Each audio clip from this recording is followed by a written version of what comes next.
اعوذ باللہ من الشیطان الرجیم بسم اللہ الرحمن الرحیم وإلى ثمود أخاهم صالحا قال يا قوم اعبدوا الله ما لكم من إله غيره قد جاءتكم بينة من ربكم هذه ناقة الله لكم آية فذروها تأكل في أرض الله ولا تمسوها بسوء فيأخذكم عذاب أليم۔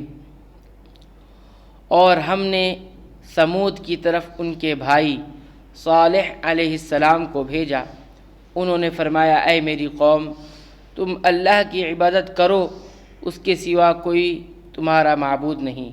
تمہارے پاس تمہارے رب کی طرف سے ایک واضح دلیل آ چکی ہے، یہ اونٹنی ہے اللہ کی جو تمہارے لیے دلیل ہے، اس کو چھوڑ دو کہ اللہ کی زمین میں کھاتی پھرے، اور اس کو برائی کے ساتھ ہاتھ بھی مت لگانا کہ کہیں تم کو دردناک عذاب آ پکڑے۔ یہ سمود حجاز اور شام کے درمیان وادی القریٰ میں رہائش پذیر تھے۔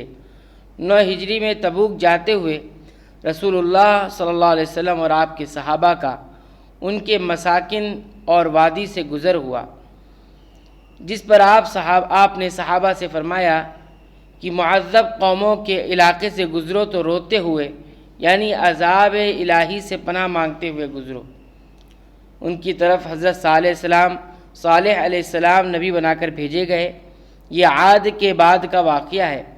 انہوں نے اپنے پیغمبر سے مطالبہ کیا کہ پتھر کی چٹان سے ایک اونٹنی نکال کر دکھاؤ جسے ہم نکلتے ہوئے اپنی آنکھوں سے دیکھیں۔ حضرت صالح علیہ السلام نے ان سے عہد لیا کہ اس کے بعد اگر ایمان نہ لائے تو وہ ہلاک کر دیے جائیں گے۔ چنانچہ اللہ تعالیٰ نے ان کے مطالبے پر اونٹنی ظاہر فرما دی۔ اس اونٹنی کے متعلق انہیں تاکید کر دی گئی کہ اسے بری نیت سے کوئی ہاتھ نہ لگائے ورنہ عذاب الہی کی گرفت میں آ جاؤ گے۔ لیکن ان ظالموں نے اس اونٹنی کو بھی قتل کر ڈالا، جس کے 3 دن بعد انہیں چنگھاڑ، سخت چیخ اور زلزلے کے عذاب سے ہلاک کر دیا گیا، جس سے وہ اپنے گھروں میں اوندھے کے اوندھے پڑے رہ گئے۔ وَاذْكُرُوا إِذْ جَعَلَكُمْ خُلَفَاءَ مِنْ بَعْدِ عَادٍ وَبَوَّأَكُمْ فِي الْأَرْضِ تَتَّخِذُونَ مِنْ سُهُولِهَا قُصُورًا وَتَنْحِتُونَ الْجِبَالَ بُيُوتًا فَاذْكُرُوا آلَاءَ اللَّهِ وَلَا تَعْثَوْا فِي الْأَرْضِ مُفْسِدِينَ۔ تم یہ حالت یاد کرو کہ اللہ تعالیٰ نے تم کو عاد کے بعد جانشین بنایا اور تم کو زمین پر رہنے کا ٹھکانہ دیا کہ نرم زمین پر محل بناتے ہو اور پہاڑوں کو تراش کر ان میں گھر بناتے ہو۔ سو اللہ تعالیٰ کی نعمتوں کو یاد کرو اور زمین میں فساد مت پھیلاؤ۔ اس کا مطلب ہے کہ نرم زمین سے مٹی لے کر اینٹیں تیار کرتے ہو اور اینٹوں سے محل، جیسے آج بھی بھٹوں پر اس طرح مٹی سے اینٹیں تیار کی جاتی ہیں۔ یہ ان کی قوت، صلاحیت اور مہارت فن کا اظہار ہے۔ یعنی ان نعمتوں پر اللہ کا شکر کرو اور اس کی اطاعت کا راستہ اختیار کرو، نہ کہ کفران نعمت اور معصیت کا ارتکاب کر کے فساد پھیلاؤ۔ قال الملأ الذين استكبروا من قومه للذين استضعفوا لمن آمن منهم أتعلمون أن صالحا مرسل من ربه قالوا إنا بما أرسل به مؤمنون۔ ان کی قوم میں جو متکبر سردار تھے، انہوں نے غریب لوگوں سے جو کہ ان میں سے ایمان لے آئے تھے پوچھا، کیا تم کو اس بات کا یقین ہے کہ صالح علیہ السلام اپنے رب کی طرف سے بھیجے ہوئے ہیں؟ انہوں نے کہا کہ بے شک ہم تو اس پر پورا یقین رکھتے ہیں جو ان کو دے کر بھیجا ہے۔ یعنی جو دعوت توحید وہ لے کر آئے ہیں، وہ چونکہ فطرت کی آواز ہیں، ہم تو اس پر ایمان لے آئے ہیں۔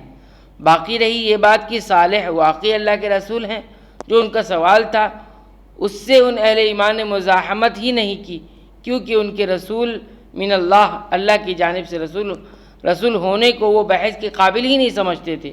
ان کے نزدیک ان کی رسالت ایک مسلمہ حقیقت اور صداقت تھی، جیسا کہ فی الواقع تھی۔ قال الذین استکبروا انا بالذی آمنتم بہ کافرون۔ اور متکبر لوگ کہنے لگے کہ تم جس بات پر یقین لائے ہوئے ہو ہم تو ان کے منکرین ہیں، انکار کرنے والے ہیں۔ اس معقول جواب کے باوجود وہ اپنے استکبار، اپنے تکبر اور انکار میں پڑے رہے۔ فعقروا الناقة وعتوا عن امر ربهم وقالوا یا صالح ائتنا بما تعدنا ان كنت من المرسلین، پس انہوں نے اس اونٹنی کو مار ڈالا اور اپنے پروردگار کے حکم سے سرکشی کی اور کہنے لگے اے صالح، جس کی ہم آپ کو دھمکی دیتے تھے اس کو منگوائیے اگر آپ پیغمبر ہیں۔ اللہ تعالیٰ سے دعا ہے کہ رب العالمین ہمیں قرآن حکیم کے مطابق اپنے ایمان، عقیدے اور اعمال کی اصلاح کی توفیق عنایت فرما، قرآن کریم کی پابندی سے تلاوت کی توفیق عنایت فرما، اس کے مطابق زندگی گزارنے کی توفیق عنایت فرما، آمین۔